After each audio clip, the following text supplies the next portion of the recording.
which ended. Ms. Powers, did USAID fund coronavirus research in Wuhan, China? We did not fund gain of function research, That's not the as question. you know. The question is, did you fund coronavirus research in Wuhan, China?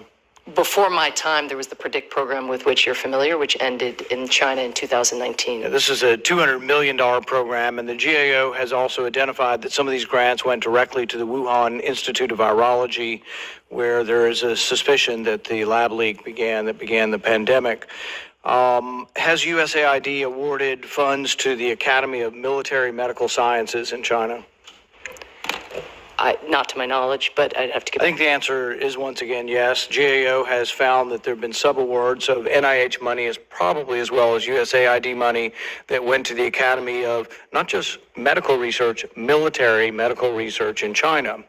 Now, part of the unknowns here is we can't get the records to look at this. So I've been asking for months and months for records. In September of last year, I wrote Ms. Powers, the USAID, a request asking for records from the PREDICT program.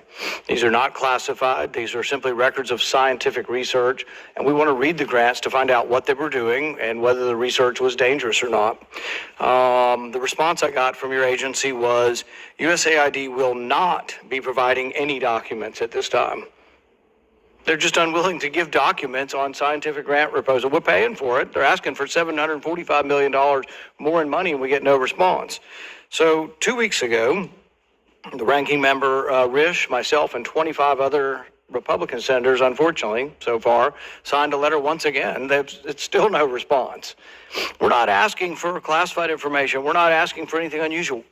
20 million people died around the world. You're supposed to be an agency that cares about the death of people around the world. We, talk about starvation and famine, and 20 million people died from a virus, and you won't give us the basic information about what grants you're funding around the world and who you're funding.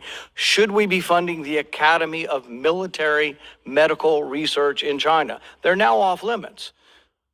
But did we fund them? And who was making the decision? You know who ran the PREDICT program?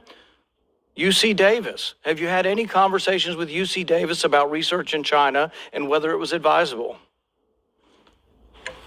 So again, to set the record straight, first of all, the PREDICT program ended in 2019.